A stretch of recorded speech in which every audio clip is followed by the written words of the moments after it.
Ya estamos con Iván Campuzano, economista, con quien vamos a hablar sobre las claves económicas y tan relevantes de esta semana. En primer lugar, Iván, ¿cómo estás?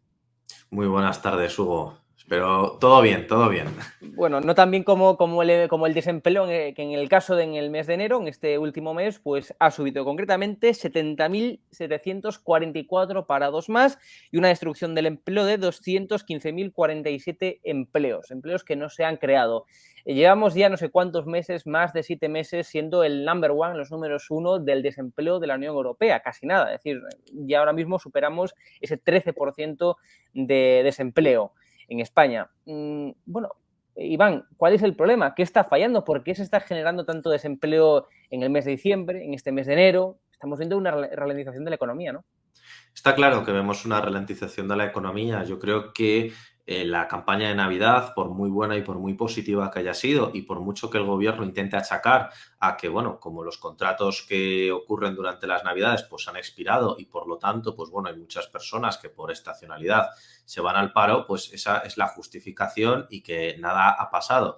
La realidad es totalmente distinta. Digamos que con la subida de precios que ha habido tan importante por parte de la inflación, la dificultad para encontrar crédito por parte de las empresas y por parte de las familias, y sobre todo que la situación laboral no es por nada buena, por mucho que digan, porque es cierto que han aumentado las personas que están trabajando, pero si lo vemos en números de horas y lo vemos en el salario promedio, tampoco han aumentado proporcionalmente como deberían. Por lo tanto, pues seguimos teniendo unos empleos precarios y mal pagados, y este gobierno pues no ha hecho por solucionarlos. De hecho, si nos vamos a esos datos de empleo, de los cuales pues hay muchos diarios que se hacen eco de que, bueno, es el mejor dato, ¿no? Incluso con esta situación, ¿no?, de partida, con estos 215.000 puestos de trabajo menos, pues nos encontramos que es cierto que sobre el papel pues hay casi 3 millones de personas, ¿no?, que se encuentran desempleadas, por debajo de la cifra, unos 100.000 aproximadamente, de la cifra de los 3 millones, con 2.908.000. Pero claro, ahí tenemos también en cuenta todos esos famosos fijos discontinuos de los cuales hemos Exacto, ahí hablado va. en multitud de ocasiones. O sea, vamos, con lo cual tenemos que entender que hay más, incluso más parados de los que realmente el gobierno, las estadísticas oficiales nos están diciendo. Es decir, de hecho, veíamos el otro día una clara diferencia entre los datos que nos arrojaba la EPA y los datos que nos arrojan las estadísticas oficiales del gobierno. En la EPA se contabilizan de una mejor forma esos llamados fijos discontinuos en relación con lo que nos ofrece el gobierno. Con lo cual podemos decir que hay más de esos 70.000 parados que estamos diciendo, ¿no? Efectivamente, tenemos que tener en cuenta que ahora mismo el gobierno manipula las encuestas, manipula también los datos, porque siempre, como se dice en economía, si estrujas lo suficientemente un dato, al final acabará diciendo lo que tú quieres. Y en este caso, pues el gobierno está haciendo precisamente eso. Lo que hay que mirar ya no es tanto el número de empleados, el número de contratos que hay, porque volvemos a lo mismo. Hay personas que trabajan unas semanas o unos meses y se les contabiliza como si estuvieran trabajando todo el año, y eso para nada tiene de realidad. Entonces, en este caso lo que tenemos sobre todo que ver es número de horas trabajadas, y en este caso también, pues yo diría, ¿no?, que es importante el tema de los sueldos promedio, porque está muy bien que haya más trabajadores, pero si se les paga menos, pues significa que el trabajo cada vez es más precario, ¿no? Por lo tanto, yo creo que hay que mirar ya otros indicadores y no directamente la cifra bruta de empleo o desempleo.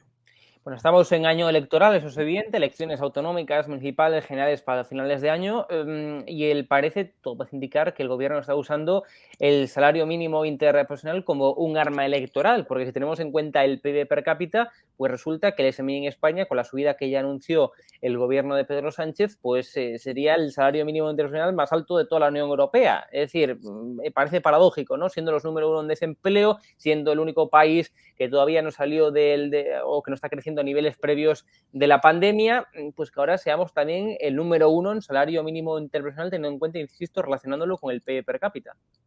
Efectivamente, y por mucho que el gobierno intente ocultarlo, ahora mismo con la subida del SMI, por mucho que digan que no afecta a la generación de desempleo o que no pone a las empresas en dificultades, la verdad es que sí, que esto ocurre. ¿Por qué? Porque la mayoría de los sueldos en este país, cuando se aumenta el salario mínimo interprofesional, pues hay muchos de ellos que se ven afectados y que no generan la suficiente rentabilidad a la empresa como para que ellos quieran seguir manteniendo ese puesto de trabajo, lo cual están generando parados. Luego, por otro lado, están generando una subida del, digamos, ¿no?, del sueldo totalmente artificial. Tenemos que tener en cuenta que hay países de la Unión Europea que no tienen SMI, pero dentro de los que lo tienen, y teniendo en cuenta que tienen unos salarios mucho más altos, estamos hablando, por ejemplo, de Alemania o, por ejemplo, el caso de Irlanda, pues si nos vamos a los datos estadísticos, el caso de Irlanda, que es el país dentro de los grandes países de la Unión Europea, que menos ha subido el SMI, pero sin embargo es el que más ha crecido en PIB y en salarios durante los últimos años, durante los últimos 4 años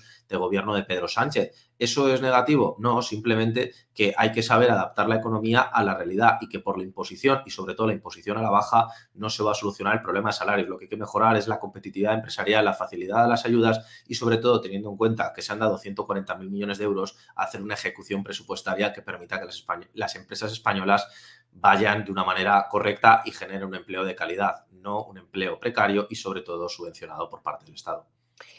Y además, en ese sentido, hay que tener en cuenta que en España el tejido productivo es un 98-99% pequeñas y medianas empresas, es decir, con poco margen de maniobra para subir un SMI que no solamente son los 80 euros o la cantidad que estime oportuna el gobierno, sino que luego son todos los pagos laborales, todos los impuestos que tiene que pagar la seguridad social, etcétera, por cada trabajador. Con lo cual, esto hay que dejarlo claro. A un empresario, a la persona que contrata, por tanto, le corresponde o tiene que pagar mucho más que esa subida del SMI solamente, ¿no?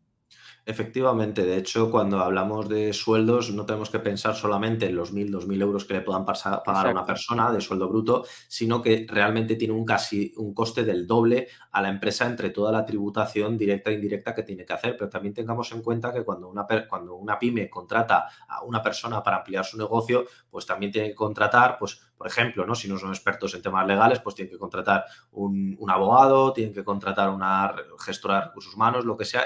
Por lo tanto, al final, los costos de contratar a una persona se acaban disparando en este país y además esto pues pone en serias dificultades a todos los empresarios, no solamente a los pequeños, sino también a los grandes empresarios, pues que también se encuentran en esta situación, sobre todo teniendo en cuenta la parte de hostelería y la parte de comercio. Hemos de recordar pues que también tiene un peso muy importante en nuestra economía. Pero más allá de esto, más allá de incluso del salario mínimo interprofesional, el problema está en que este gobierno no se ha sentado con las empresas para llegar a un acuerdo, porque si no se llega a un acuerdo por parte unilateral, pues algo siempre acaba fallando y eso puede generar desequilibrios en la economía que acabaremos pagando en los próximos meses. Iván Campuzano, como siempre, un placer tenerte por aquí en 24 horas de economía. Muchas gracias. Un placer, Hugo.